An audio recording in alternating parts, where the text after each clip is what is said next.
வணக்கம். நம்ம சேனலுக்கு தொடர்ந்து ஆதரவளித்துக் கொண்டிருக்கும் நல்ல உள்ளங்களுக்கு நன்றி. தொடர்ச்சியாக ஆதரவு கொடுங்க. ஒரு பக்கம் பீகார் தேர்தல், ஒரு பக்கம் ராகுல் காந்தி பேசிகிட்டு இருக்காரு. தேர்தல் ஆணையம் 53 லட்சம் பேரை பீகாரில் எடுத்துருச்சு, அடுத்து மேற்கு வங்காளம் வரப்போகிறாங்க அப்படின்னு சொல்லிட்டு இருக்கும்போது, இன்றைக்கி தேர்தல் ஆணையமே இன்றைக்கி மம்தாவுக்கு ஒரு லெட்டர் எழுதியிருக்காங்க. அதுதான் முக்கியமாக பேசப்படுது. மம்தாவுக்கு தேர்தல் ஆணையர் எழுதிய கடிதம் இன்றைக்கி பரபரப்பாக பேசப்பட்டு கொண்டிருக்கிறது. அப்போ தேர்தல் ஆணையத்தையே மம்தா பானர்ஜி பூட்டிட்டாங்களா? திடீர்னு தெருவுக்கு வாங்க அப்படின்னு மம்தா பானர்ஜி நேற்று நடத்திய பேரணி பெரிய அதிர்வலைகளை ஏற்படுத்தியது. உடனே பிரியாணிக்கும் சாராயத்துக்கும் வந்த கூட்டம்னு சுவேந்து அதிகாரி சொல்கிறாரு. இன்னொரு பக்கம் பார்த்தா தியாகிகள் தினம் அப்படின்னு உங்களுக்கு 22 ஜூலை 22 ஒவ்வொரு வருஷமும் கொண்டாடுவாங்க மம்தா கட்சி. அதில் அபிஷேக் பானர்ஜி அவருடைய பேசியது கூட்டம் இதுவரை இல்லாத அளவுக்கு கட்டுக்கடங்காத கூட்டம். இதையெல்லாம் வச்சு பார்க்கும்போது மம்தா பானர்ஜி வேற ஒரு விஷயத்துக்கு அடி போடுறாரோன்னு நினைக்க தோணுது. குறிப்பாக இந்தியா முழுவதும் எவ்வளோ அமைப்புகள் இருந்தாலும் இன்றைக்கி தேர்தல் அமைப்பின் மீது எல்லோரும் குற்றம் சாட்டிகிட்டு இருக்கும்போது தேர்தல் ஆணையம் என்ன கடிதம் எழுதிச்சு? தலைமை நிர்வாக அதிகாரி அலுவலகத்தை மாநில கட்டுப்பாட்டிலிருந்து பிரித்து சுதந்திரமான தேர்தல் துறையை உருவாக்குமாறு வங்காள அரசை தேர்தல் ஆணையம் கேட்டுக்கொண்டுள்ளது. இந்திய தேர்தல் ஆணையம் மேற்கு வங்க அரசிடம் கூடுதல், கூட்டு மற்றும் துணை தலைமை தேர்தல் அதிகாரிகள் ஆகிய 4 காலி பணியிடங்களை உடனடியாக நிரப்புமாறு அறிவுறுத்தியுள்ளது. இதுதான் செய்தி. அதாவது உங்களுக்கு தெரியும், இன்றைக்கி இப்போ தமிழ்நாட்டில் எடுத்துக்கிட்டிங்கன்னா நமக்கு தேர்தல் அதிகாரி இருப்பார், முதன்மை தேர்தல் அதிகாரின்னு ஒருத்தர் இருப்பார், செக்ரட்டரியேட்டில் இருப்பார். இன்னொரு தேர்தல் அதிகாரி அப்படிங்கிறவர் கோயம்பேட்டில் இருப்பார். அவர் பஞ்சாயத்து தேர்தலாம் நடத்துவார். செக்ரட்டரியேட்டில் இருப்பவர் முதன்மை தேர்தல் அதிகாரி. அவருக்கு கீழே இருக்கக்கூடிய அலுவலர்கள்லாம் யாருன்னா ஸ்டேட்டில் இருக்கவங்க தான். ஸ்டேட் தான் போடணும். இப்போ கவர்னர் மாளிகையில் கூட பார்த்திங்கன்னா அங்கே இருக்கக்கூடியவங்களுக்கெல்லாம் சம்பளம் நம்ம தான் கொடுக்குறோம். நம்ம ஸ்டாஃப் தான் அங்கே இருக்காங்க. இப்படிப்பட்ட சூழ்நிலையில் இன்றைக்கி மம்தா பானர்ஜி நீ தேர்தல் ஆணையம், அந்த கட்டடம், அதுக்கு ஃபண்டு இது கொடுத்தா தானே போய் எல்லாத்தையும் போய் கணக்கெடுப்பீங்க. ஃபண்டு கொடுக்காம ஆளே போடாம விட்டா எப்படி போவீங்க? நீங்கள் கேட்கலாம், என்னங்க யாருக்குமே தோணாத யோசனையெல்லாம் தோணுதுன்னா இது ஒரு விபரீதமான நடவடிக்கை தான். ஆனால் எந்த எஸ்டீமுக்கும் நான் போவேன் அப்படிங்கிறது மம்தாவுடைய பாணி. இப்போ தேர்தல் ஆணையம் பீகாரில் ஸ்டாஃபை போட்டு இவ்வளோ பேரை பார்க்குதுன்னா அதுக்கு காரணம் என்னென்னா, மாநில அரசு மற்ற துறைக்கு கொடுக்க வேண்டிய பணத்தை இதில் வாரி கொடுக்குறாங்க. ஏன்னா பிஜேபி நம்ம நிதிஷோடைய அரசு. அப்போ ஸ்டாஃபை எல்லாத்தையும் போய் இத்தனை பேரை நீங்கள் பண்ணணும். அப்போ ஒரு ஸ்டேட்டு சொல்கிறது தான் ஊழியர்கள் கேட்பாங்க. இப்போ தமிழ்நாடு அரசு எடுத்துக்கிட்டிங்கன்னா நீங்கள் பார்த்தீங்கன்னா சென்ட்ரல் கவர்மெண்ட்லேருந்து ஏதாவது ஆள் அனுப்புனாங்க, இல்லை அவங்க ஏதாவது ஒரு விஷயம் அங்கே இருக்கக்கூடிய ஆஃபீஸர்லாம் வராங்க அப்படின்னா இவங்க ஒபே பண்ணுவாங்க. சில கவர்மெண்ட் ஒபேவே பண்ணாது. நான் பாருவாங்க. அது ஜெயலலிதா அம்மா ஒரு பண்ணுவாங்க. இப்போ கலைஞரோ ஸ்டாலினோ அந்தளவுக்குலாம் பண்ண மாட்டாங்க. கலைஞர் வேறு மாதிரி பண்ணுவார். ஸ்டாலின் அவ்வளோ ரொம்ப சாஃப்ட். மம்தா பானர்ஜிலாம் அப்படி இல்லை, பாருன்றுவாங்க. உங்களுக்கு தெரியும், டிஜிபி அரெஸ்ட் பண்ணுறதுக்கு சென்ட்ரல் ஃபோர்ஸ் இறக்குனார் மோடி. டிஜிபி அரெஸ்ட் பண்ணால் என்னை தாண்டி தான் அரெஸ்ட் பண்ணணும்னு சொல்லிட்டு இவங்க ஸ்டேட் போலீஸ் இறக்குனாங்க. அப்போ இது எந்த அளவுக்கு இன்றைக்கி போகுது அப்படின்னா, இதனுடைய பின்னணியை நீங்கள் பார்த்தீங்கன்னா, மம்தா சமீப காலத்தில் கையில் எடுத்திருக்கக்கூடிய அரசியல், மொழி அரசியல், வங்கதேச மக்களை இன்றைக்கி பிஜேபி ஆளக்கூடிய மாநிலங்களை அடிக்கிறாங்க. இது எடுபடும். அதாவது என்னங்க, இன்றைக்கி வங்கதேச எப்பயுமே நம்ம தமிழ்நாட்டு மக்களை வெளி ஸ்டேட்டில் அடிக்கிறாங்கன்னா நம்ம போய் அவங்கள அடிக்க மாட்டோம். ஆனால் உள்ளுக்குள்ளே ஒரு கோபம் இருக்குல்ல, என்னப்பா நம்ம ஆள் அங்கே அடிக்கிறாங்களா, என்ன திமிரு. நம்ம பால் தாக்கரே அவர்கள் மும்பையில் தாராவியில் இருக்கக்கூடிய தமிழர்களெல்லாம் அடித்து விரட்டினதெல்லாம் பார்த்தோம். அப்போ இங்கே இருக்கக்கூடிய இயற்கையிலே ஒரு கோபம் இருந்தது. என்னப்பா நம்ம ஆளுங்க அடிக்கிறாங்க, நம்ம ஆளுங்க அப்படிங்கும்போது எல்லா ஸ்டேட்லேயும் கோபம் இருக்கும், நமக்கும் அந்த கோபம் இருக்கும். அப்போ மம்தா பானர்ஜி என்ன பண்ணுறாங்கன்னா, வங்கதேசத்தினார் ஆட்களை மோடி அடிக்கிறாரு. இப்போ அங்கே எப்படி போயிட்டுருக்குன்னா, நீங்கள் ஊரில் நம்ம அடிக்கடி கொல்கத்தா நிறையா போவேன், அதனால் சொல்கிறேன். நீங்கள் அங்கே போய் யார்கிட்ட கேட்டாலும் மம்தா பானர்ஜி குண்டாஸ் ராஜ்யா அப்படிம்பாங்க. குண்டாஸ் ஆட்சி நடக்குதும்பாங்க அந்த ஸ்டேட்டில். ஆனால் என்னென்னா குண்டாஸ் ஆட்சி நடக்குதுங்க, ஆனால் எதுங்க ஜெயிக்கும்னு பார்த்தா மம்தா பானர்ஜி தாங்க ஜெயிப்பாங்க. ஏன் அப்படின்னா, குஜராத்திலேருந்து 2 பேர் வங்கதேசத்தை சுருட்டி எடுத்துகிட்டு போகிறத விட இங்கே இருக்கவங்களே பெட்டருங்கிறாங்க. அவங்க சொல்கிறாங்கல்ல, அந்த சீதேவியோட மூதேவி அந்த அளவுக்கு போயிடுச்சு நிலவரம். அதனால் மம்தா பானர்ஜி இன்னொன்று மம்தா பானர்ஜி பணம் சம்பாதிச்சிட்டாங்க, சொத்து சேர்த்துட்டாங்க, நீங்கள் அந்த மாதிரி சொல்ல முடியாது. ஊழல் குற்றச்சாட்டை சொல்ல முடியாது. வாரிசை தூக்கி விட்றாங்க, இதெல்லாம் பெருசாக அங்கே எடுபடாது. ஏன்னா அந்த அம்மா ரப்பர் செருப்பு போட்டு போகிறாங்க, சின்ன வீட்டில் இருக்காங்க, அது வந்து ஒன்றும் எடுபடாது. அப்போ மம்தா பானர்ஜியை எதை வச்சு அடிக்கலாம்? அப்போ மம்தா பானர்ஜி வந்து இஸ்லாமியர்களுக்கு எதிரானவங்க அப்படின்ட்டு ஒரு தொப்பி, இஸ்லாமிய தொப்பி போட்டுட்டு அந்த அம்மா வந்து படிக்கிற மாதிரி ஒரு ஃபோட்டோ. அது வந்து ஸ்டாலின் அவர்கள் தொப்பி போடுறாரு, விஜய் அவர்கள் போடுவார், எடப்பாடி எல்லாம் போடுவார் இங்கே. ஆனால் அங்கே எப்படின்னா இது வந்து இந்துக்களுக்கு எதிராக அந்த அம்மா பண்ணுறாங்க அப்படின்னோடனே அந்த அம்மா அப்பா நம்ம வந்து ஏற்கனவே ஜெய் ஸ்ரீராம்னு சொல்லிட்டு இருந்தேன். நான் ஜெய் ஸ்ரீராம்னு சொல்லிட்டு மாட்டேன், ஜெய் காளின்ட்டாங்க. நாங்கள் காளி துர்கா. அது பெருமளவுக்கு எடுப்பட்டோன்னே பிஜேபியால் ஒன்றும் பேச முடியல. என்னடா அது, இந்த மதத்தை வச்சு இந்த அம்மாவை அடிக்க முடியல. ஏன்னா ஏதாவது ஒரு விஷயம்னா மதத்தை வச்சு அடிப்பாங்க பிஜேபி. உங்களுக்கு தெரியும், இந்த முருகன் மாநாடு நடத்துறது, இந்த மாதிரிலாம் காவடி யாத்திரை, இந்த மாதிரிலாம் விதவிதமாக யோசிச்சு பண்ணுவாங்க. அங்கே அது எடுபடலை. அப்போ என்ன பண்ணலாம்? சரி, தேர்தல் ஆணையத்தை வச்சு மம்தாவுக்கு வேண்டியப்பட்டவங்களெல்லாம் தூக்கிட்டோம்னா நீங்கள் கேட்கலாம், என்னங்க ஓட்டிங் மிஷினு அதெல்லாம் இருக்குது, பிஜேபியெல்லாம் பண்ணுமேனா? ஓட்டிங் மிஷின் பண்ணலாம். ஆனால் மம்தா ஏரியா எப்படின்னா அந்த அந்த அந்த ஸ்டேட்டு ஃபுல்லாக ஸ்டேட் கண்ட்ரோல், அந்த அம்மா கண்ட்ரோல். அதில் போய் நீங்கள் அவ்வளவு எளிதாக வந்து என்ன எதுவுமே பண்ணிட முடியாது. எத்தனை பேர் இறக்குவீங்க, எத்தனை ஓட்டிங் மிஷின் இருக்குங்க, எல்லாம் அந்த அம்மாவோட ஆளுங்க. நீங்கள் உள்ளே போனீங்கன்னா ரொம்ப வியக்கத்தக்க விஷயம் என்னென்னா, பஞ்சாயத்து தலைவர், பேரூராட்சி தலைவர் எல்லாம் அவங்க ஆளுங்க தான்.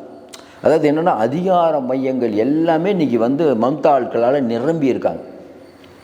இந்த நிரம்பிய ஒரு கூட்டத்தை எதுக்கிறதுக்கு இப்போ திமுக ஒரு மாற்று, அதிமுகவுக்கு ஒரு மாற்று திமுக.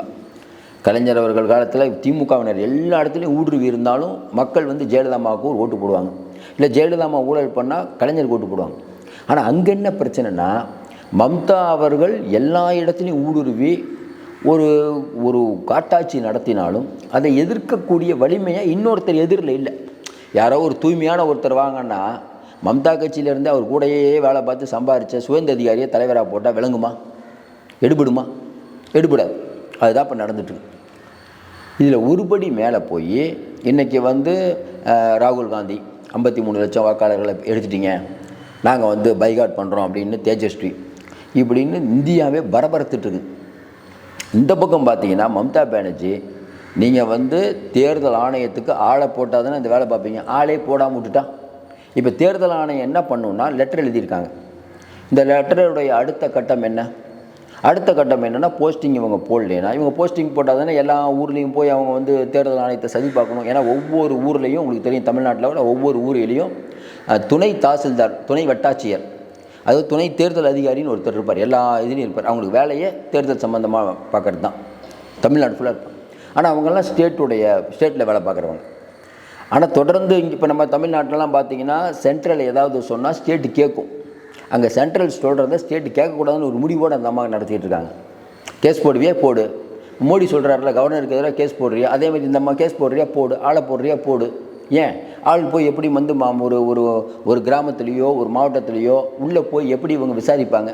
நீங்கள் கேட்கலாம், ஏன் விசாரிக்க மாட்டாங்கன்னு. கொஞ்ச நாளைக்கு முன்னாடி உங்களுக்கு தெரியும், இடி ஒரு கிராமத்தில் போய் ரெய்டுக்கு போகுது. ரைடுக்கு போனால் ஒட்டுமொத்த கிராமமே ஒன்று சேர்ந்து ஈடி வராங்கன்னு எல்லோரும் ஒன்று சேர்ந்து ரவுண்டு கட்டி ஈடியை அடித்து மண்டையெல்லாம் உடச்சி எத்தனை பேர் மேலே கேஸ் போடுவீங்க?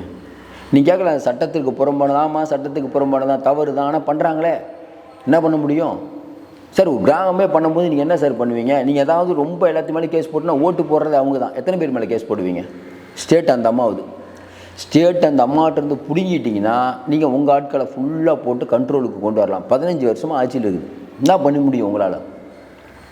இப்போ தேர்தல் ஆணையத்துக்கே அந்த அம்மா பூட்டு போடுதுன்னா இந்தியா ஃபுல்லாக பெரிய நியூஸ் இது. தேர்தல் ஆணையமே லெட்டர் போடுது.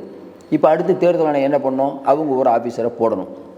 நம்ம ஏற்கனவே சொன்ன மாதிரி மம்தா என்ன யோசிக்கிறாங்கன்னா, இப்போ லேட்டஸ்ட்டாக வங்க மொழி பிரச்சனையை கிளப்புறாங்க. 1972 வங்கப்போர் நடக்கும்போது அங்கேருந்து நிறைய பேர் அகதிகளாக இஸ்லாமியர்களும் வந்தாங்க, வங்க மொழி பேசுகிறவங்க இஸ்லாமியர்களும் வந்தாங்க. இவங்க என்ன பண்ணாங்கன்னா வடகிழக்கு மாநிலங்கள்லேயும் கொல்கத்தாலேயும் நிறைய பரவிட்டாங்க. அதை என்ன பிஜேபி என்ன பண்ணுதுன்னா, இப்போ அசாமில் பிஜேபி, வடகிழக்கு மாநிலங்களில் பெரிய ஒரு ஸ்டேட்னா அசாம், அங்கே பிஜேபி என்ன வாதத்தை முன் வச்சது பாருங்கள், வங்காளிகள் வந்துட்டாங்க, மண்ணின் மைந்தர்கள் வேலை பறி போகுது அப்படிங்கிற கோஷத்தை வச்சாங்க. அஸ்ஸாம் மக்கள் வந்து பழங்குடியின மக்கள், பூர்வீக குடி மக்கள், அவங்க எப்பயுமே வங்காளிகளை ஒத்துக்க மாட்டாங்க. அதனால் பிஜேபி அது கூட்டணி கட்சி ஜெயிச்சது. இப்போ மம்தா என்ன சொல்கிறாங்கன்னா, வங்க மொழியை அழிக்க பார்க்குறாங்க. வங்க மொழி பேசுகிறவர்களெல்லாம் தீவிரவாதிகளா? பாருங்கள், இங்கேருந்து நம்ம ஆளுங்க போய் எல்லா இடத்துலையும் வேலை செய்கிறாங்க. ஆனால் அவர்களை நிறையா நசுக்க பார்க்குறாங்க. அதை தாண்டி இப்போ இன்னொரு பிரச்சனை என்னென்னா, ஹரியானா போலீஸ் மம்தாவுக்கு ஒரு லெட்டர் எழுதுகிறாங்க. குருகிராம், அதாவது ஹரியானாவில் குருகிராமில் ஒரு 53 பேர் மைக்ரண்ட் ஆகி வந்திருக்காங்க. ஏன்னா அங்கேருந்து வந்திருக்காங்க, கொல்கத்தாலேருந்து வந்திருக்காங்க. அவங்க உண்மையே கொல்கத்தாக்காரங்களா அப்படின்னு கேட்டிருக்காங்க. அது 53 பேரை கஸ்டடியில் வச்சுருக்காங்க, போலீஸ் கஸ்டடியில். மம்தா என்ன கேட்குறாங்க, 53 பேரை நீங்கள் கஸ்டடியில் வச்சுருக்கீங்க, எங்கள் ஊர் ஆளுங்க அங்கே வேலை செய்ய போகிறவங்கள எப்படி நீங்கள் கஸ்டடியில் வைக்கிறீங்க? 53 வங்க தேசத்தினரை ஹரியானா போலீஸ் சட்டவிரோதமாக காவலில் வைத்து அவர்களை சித்திரவதை செய்கிறது மேட்டர் கிளப்பி விட்டாங்க. ஹரியானா போலீஸ் அனுப்பின இதுக்கு இதுதான் லிப்ளே அங்கே மக்கள்கிட்ட. இன்னொன்று, வீதியில் இறங்கி போராடுகிறோம், மொழிக்காக நாங்கள் உயிரையே செய்ய தயார்னுச்சு அந்த அம்மா. அப்போ வரக்கூடிய தேர்தல் மம்தா பானர்ஜி இந்த ஆர்ஜி கேர் மருத்துவமனையில் ஒரு மருத்துவ மாணவி பாலியல், அந்த பிரச்சனை எடுபடாது. இப்போ சமீபத்தில் ஒரு பாலியல் பிரச்சனை நடந்தது, அது எடுபடாது. எது எடுபடும் அப்படின்னா, வங்க மொழியை அழிக்க மோடி பார்க்குறாரு. வங்க மொழி மக்களை அடிக்க பார்க்குறாரு. எடுபடுமா? அது சூப்பராக எடுபடும். பாருங்கள், நம்ம ஆளுங்களாம் அடிக்கிறாருங்க மோடி. அங்கேயே அடிக்கிறவரை உங்கள் ஸ்டேட்டுக்கு என்ன பண்ணுவார்? உங்களை தான், அவ்வளோதான். அதுக்கப்புறம் குஜராத்திலாம் வந்துடுவாங்க. குஜராத்தி ஃபுல்லாக ஸ்டேட்டை குஜராத்தி ஆகிரும்.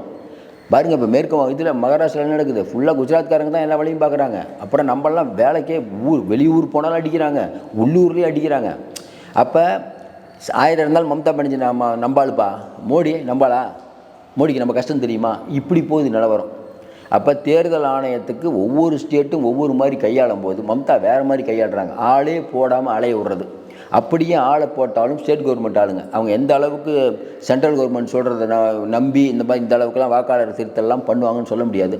பிஜேபி ஒரு மூர்க்கத்தனமான கட்சி, மம்தாவும் ஒரு மூர்க்கத்தனமான கட்சி. இதுதான் பிரச்சனை. ஒருத்தர் அமைதியாக இருந்து ஒருத்தர் அடங்கினா கூட ஏதாவது வேலை நடக்கும். 2 பேரும் சண்டை போட்டாங்கன்னா இது உச்சநீதிமன்றம் போகும். உச்சநீதிமன்றத்தில் தேர்தல் ஆணையத்துக்கு போஸ்டிங் போடல மம்தான்னு சொல்லுவாங்க. இந்தம்மா என்ன சொல்லும், ஆமாங்க போஸ்டிங் போட்டு ஊராக போய் இந்த மாதிரி டெகால்ட்டி வேலை பண்ணுறாங்க, தில்லாலங்கடி வேலை பண்ணுறாங்கன்னு அந்தம்மா சொல்லும். அப்படியே இருந்தாலும் மம்தா மாதிரி ஒரு மூர்க்கத்தனமாக ஒரு ஸ்டேட்டை கைக்குள்ளே வச்சுருக்கவங்க ஏரியாலெலாம் போய் அந்தளவுக்கு நீங்கள் பண்ணிட முடியாது. ஒன்று வேணால் தமிழ்நாட்டில் மற்ற விஷயத்துக்கு நம்ம அமைதியாக இருப்பாங்க. திமுக அந்த ஓட்டர் லிஸ்ட்டு சரி பார்க்குறேன்னு சொல்லிட்டு இங்கே நிறைய பேரை தகுதி நீக்கம் பண்ணிங்கன்னா திமுக சும்மா விடுமா? எவ்வளோ நெட்வொர்க் இருக்குது, எவ்வளோ பணம் இருக்குது. கூட்டணி கட்சிகள் விசிகா, திமுகவுக்கு எவ்வளோ பணம் இருக்குது, விசிகாவுக்கு எவ்வளோ பணம் இருக்குது. கொஞ்சம் யோசனை. இப்போ இவங்களை மீறி நீங்கள் வாக்காளரை தூக்கி இருப்பீங்களா? என்ன தான் பவர் இருக்குட்டுங்க, ஸ்டேட்டுக்குள்ளே வந்துட்டால் என்ன பண்ணுவீங்க? ஸ்டாலின் மீறி பண்ண முடியுமா? என்ன ஒன்று, ஸ்டாலின் மென்மையாக அடிப்பார், அந்தம்மா இறங்கி அடிக்கும். அவ்வளோதான் வித்தியாசம். இன்றைக்கி தேர்தல் ஆணையம் அரண்டு போயிருக்குன்னே சொல்லலாம், கெஞ்சி கொண்டிருக்குன்னே சொல்லலாம். இது தேர்தல் ஆணையம் என்னங்க ஒரு அமைப்பு, அந்த அமைப்பை மம்தா பானர்ஜி இந்த மாதிரி போஸ்டிங் போடாமல் செய்கிறது தப்பு தான். போஸ்டிங் இந்த அம்மா போட்டுக்கணும். கூட்டாட்சி தத்துவத்துக்கு மம்தா பண்ணுறது எதிரி தான். ஆனால் ஒரு தேர்தல் ஆணையம் அப்படிங்கிறது, இப்போ பீகாரில் பண்ண வேலையை இங்கே பண்ணுவீங்க. மம்தா பானர்ஜி என்ன யோசிப்பாங்க? பீகாரில் பண்ண வேலையை இங்கே பண்ண வரீங்க, ஏன்னா வரக்கூடிய தேர்தல். அப்போ அதுக்கு முன்னாடி நான் எந்த அளவுக்கு நீ தப்பு பண்ணும்போது நான் ஏன் தப்பு பண்ணக்கூடாது? 2 பேர் பண்ணுவதும் தப்பு தான். பட் என்னைக்கு போய் அதாவது கூட்டாட்சி தத்துவத்துக்கு எதிராக இன்றைக்கி பல காரியங்களை மோடி பண்ணிகிட்டு இருக்கும்போது அவருக்கு இந்த மாதிரி தான் ட்ரீட்மெண்ட் கொடுக்கணும்னு சொல்கிறவங்களும் இருக்காங்க. காலம்தான் முடிவு செய்ய வேண்டும். மறுபடியும் சொல்கிறோம், தேர்தல் ஆணையம் அப்படிங்கிறது விமர்சனம் தொடர்ந்து விமர்சனத்துக்குள்ளாகுது. எத்தனையோ கட்சிகள் இருந்தாங்க, ஜவஹர்லால் நேருலேருந்து எத்தனையோ பிரதமர்கள் இருந்தாங்க. அப்போல்லாம் ஜனாதிபதிகள் இருந்தாங்க. அப்போல்லாம் வராத சர்ச்சை தன்கருக்காக ஏன் வந்தது?